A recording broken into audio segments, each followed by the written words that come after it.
The question of the day is, who was God referring to in Genesis chapter 1, 26 and 27, when he said, let us make man in our image?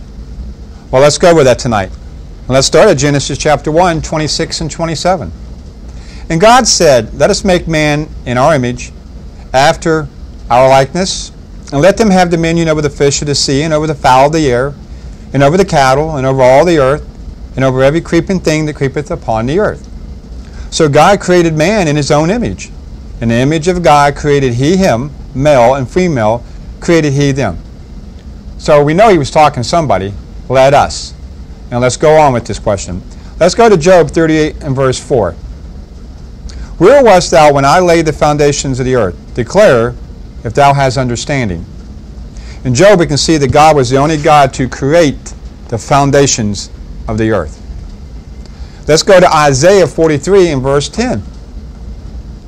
You are my witnesses, saith the Lord, and my servant whom I have chosen, that you may know and believe me and understand that I am he. Before me there was no God formed, and neither shall there be after me.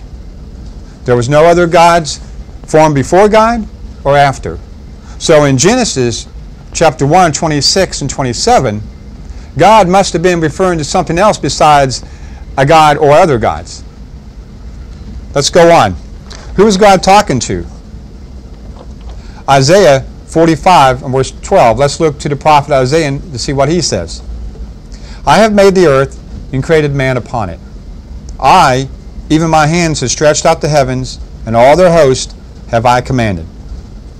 God says through Isaiah, he made the earth, he made the heavens, he made all the host, him alone, none other. Let's go on. Psalms 103, 20 through 21.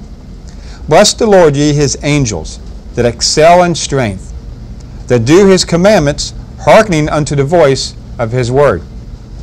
Bless ye the Lord, all you host, you ministers of his, that do his pleasure. We see in this scripture right here that the angels do God's ministering work. He sends them forth to do this and do that.